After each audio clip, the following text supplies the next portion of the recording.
Okay, quick question. If you have a mother, and your mother has a mother, and that mother has a brother, and that brother has a daughter, and that daughter has a daughter, what is that person in relation to you? That will be your second cousin. They're second cousins because you share great grandparents and in the same generation. Now, follow-up question, what if that daughter has a son? What would that son be in relation to you? That is your second cousin, because see, same relation, but once removed, because the generations are different. It's one generation removed from yours. One of my friends told me that some of their relatives were married to each other, and then we spent some time figuring out exactly what the relations were. We learned what second cousins were, third cousins, fourth cousins, removed, once removed, the links, the grandparents, whatever is the bullshit. We figured out all of it. And then after I learned all that, I went down a little bit of a rabbit hole.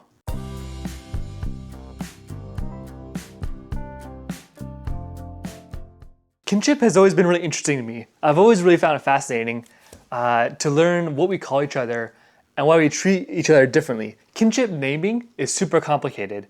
Kinship is just the terms we use to describe our relationship to each other, whether social relations or familiar relations. So in the English Western academic way of naming things, naming kinship, we have mothers, fathers, aunts, uncles, brothers, sisters, siblings, and cousins. That generally is all the terms for things. We might tack stuff onto there, like great or grand, but what about stuff like third cousins, twice removed? In the English Western academic world, it's all very linear and gendered. The two things that matter the most are sex and relation. We don't really distinguish age, if we think about it. Yes, we have mothers and grandmothers. That distinguishes age there a little bit, usually. Usually mothers are younger than grandmothers. But there's no unique word to describe an older brother in English, or a younger cousin, or even a father's older brother. This kind of gives an insight into our culture and how we care a lot about sex and relation. By the way, the word for relatedness or descent is consanguinity. The word for marriage relations is affinity. And the reason for the focus on this is because in the West, we prioritize the nuclear family: mother, father, and children. Other societies certainly have nuclear families, but it doesn't serve the same role. You hear a lot about politicians or people care a lot about the West talking about how the nuclear family is the bedrock of social relations. And it is in the West, but it's only because we've set that system up to be like that. It's not like that in some other cultures, and it doesn't have to be that way in the West. And so that's why we name things a certain way. Why would it matter in a nuclear family if your brother is older or younger than you? All that matters is that you're brothers. You are brothers and you have the mother. That's how we think about the unit. It's just mother, father, and siblings. But like I said, that's not how all cultures are. Some other cultures are more specific. A lot of cultures are specific about age. So for example, in the language Tagalog, which is a language spoken in the Philippines, you can say kuya or ate for someone older than you. Kuya is older brother and ate is younger sister. And this age here is specifically in relation to you, who was older than you or younger than you. You say kuya to an older brother or maybe a peer, a male peer who's older than you. And same with an ate, except with female. So why is this? Why does the West have the terms of nuclear family and prioritize this nuclear small little unit? But other cultures, for example, in Tagalog in the Philippines, why does that have a different way of saying things? Why do they have a specific term for older sibling? I also have terms for younger siblings. It's because Filipino culture puts a lot more emphasis on familial bonds and showing respect to those older than you. Of course, Western culture also has, showing respect to elders. The phrase "respect your elders." The fact that we would say, grandma, and we would say like, "Hey, Karen, can I have a cookie or something?" We have respect for elders, of course, but it's not to the same extent or to the same degree. It's different. Filipino culture includes the broader family more often. Age-based hierarchy, so who's older than you, who's younger than you, and who's the same age as you, is a way to organize society, just like the nuclear family is. It's just a different way to organize society. I'm not saying that one is better than the other, I'm just observing. And by the way, using these terms for people outside our family is a great way to develop bonds. It's the same concept as calling someone like bro or a cousin or cuz to develop a bond. Calling your older male friend, kuya, which is the same term used for your older brother, is just a way to develop a bond and to make you brothers. Because that's all that kinship is. Kinship is just describing who we are to each other and how we relate. And that's not always familial. It's not always by quote unquote blood, by social bonds. We have terms like chosen family to describe this as well. And also, it's not even like, it's kind of weird when you really get into it, when you get into non-blood relations. And not weird in like a strange way, but weird in like it kind of stretches your mind a little bit kind of way.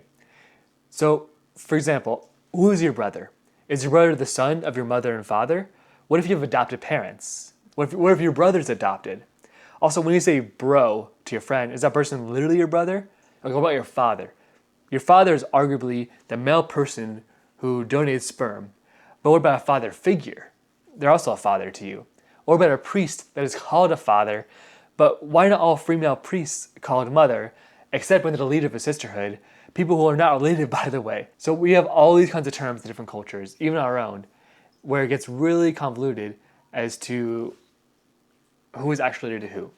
And in reality, it's just our chosen family, it's our bonds, it's our kinship to each other. Beyond the Philippines, some cultures specify which side of the family you're talking about. Some even specify which side of the family you're talking about and how old they are. Xian Mu, I'm going to say that right. Xian Mu, that's your father's younger brother's wife. So I guess what would we say for that? We would say your father's, we would say your aunt for that, but it's a different term. And your father's sister's daughter, younger than yourself, that would be your father's sister's daughter. That's your cousin. We would call that Bao Me, which is a different term than father, sister, daughter older than yourself. So your older cousin, your older female cousin versus your younger female cousin, this Chinese kinship system distinguishes that, which is super interesting to me. Also shows how important for them both the family is and also age-based hierarchy. And also some cultures even specify who you're related to on your father's side versus your mother's side. We have bilateral descent here in the West mostly, which means you're equally descended from your mother and father's side. But some cultures specify the father's side. Some have a patrilineal society. Others have a matrilineal society. It just changes a lot based on the needs. So overall, anthropologists have identified 6 different kinship systems. There's lineal, which is what we found in the West.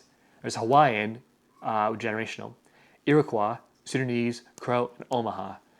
We could go way more into these systems, but there are whole classes taught about them. I just want to discuss the concepts of them real quick. And by the way, none of it is weird. I used the term weird earlier, but it's different. It's not weird. No system is more true than other. We're using words to describe reality and then saying that our words are reality. By looking at the Hawaiian kinship system, for example, and saying that whom they refer to as mothers are actually sometimes their aunts. True, by the way. They treat all the women in your mother's generation as your mother. They call it your mother. But by us saying that, oh no, that's not actually your mothers, those are your aunts, we are imposing an ethnocentric way of thinking. Ethnocentric here being taking what we see the world as and imposing it onto others and saying this is the baseline of how things should be. We're imposing an ethnocentric way of thinking. We're saying that our system is correct and other ones are not. I'm not saying it's up for debate as to if, using our naming convention, if your aunt is actually your mother, the person who gave birth to you. I'm not saying it's up for debate. I'm saying it just colors how we see things. Using terms like cousin and brother loosely create kinship out of nowhere. Bonds of family and friendship can be very similar to each other. Chosen family, you're like family, you're like a brother to me. Those are all terms where we talk about people who are not actually related to us, but we make them part of our own, part of our kinship. It's same with other kinship systems in other parts of the world. I'm not saying that if I say to my friend, hey man, I'll see you later, bro. Like, I'm not saying that I'm not saying there that person is now my little brother. They're not the child of my parents. I'm just saying that they're someone very close to me, close to like a brother. And I think understanding that and having that mentality can help us appreciate how other cultures do things. Because language shapes our reality. It's a cliche, but it's true. Because like, for example, if I ask you to draw a timeline, just a timeline of events, you would probably put the past to the left and the future to the right, like that. But why? Why is that? It's because our reading system goes from left to right. So that's how I think about time. It's the same with all languages. Again, language shapes our reality. So what's the take-home message? Here's what I want you to take home. I want you to take home that there are many different methods of naming kinship, whether social, for example, you're my brother, telling to a friend, or biological relation, my mother. All of these serve some purpose in their culture and came up due to social and material circumstances that made these kinship systems advantageous. I'm a strong believer in material reality shaping how we act. Throughout the evolution of culture in these other societies, including our own, there was some reason, some advantage for naming things a certain way, or for developing nuclear family, or developing age-based hierarchy. There was some need that came up that these served, some material, physical need, and it served it well enough to continue to the present day. Other cultures, other kinship systems that tried and failed these systems went away. So there's some reason why this is happening, some advantage to these cultures that each individual naming system brings. So I want you to take that home. I want you to take home that there are many different methods of naming kinship, and I want you to take home that no one method is more true than the other. It's going to be kind of hard to wrap our heads around. What do you mean it's not true that my mother's sister isn't always my aunt? Like, that is true, right? Yeah, for us it's true. But again, that's just because we're using our own language to describe something. In a different culture, that is also true and advantageous and beneficial. Language shapes our reality and how we think. All right, that's going to wrap up this week's episode. I'm trying something a little different now, where I'm trying to just explore a concept each week and make a little podcast episode about it. I might host them by myself. I might have someone else coming in. Might be more scripted, less scripted. This one's kind of all over the place. Sorry if the message was kind of shaky. I had a busy week, so I couldn't plan it too much. But I really enjoyed doing this. It's really fun. That's going to wrap it up for today's episode. This week's episode. If you've enjoyed this episode, please like and subscribe and rate us 5 stars on Spotify and Apple Podcasts. It really helps the show. All right, until next time, don't forget, we're all humans.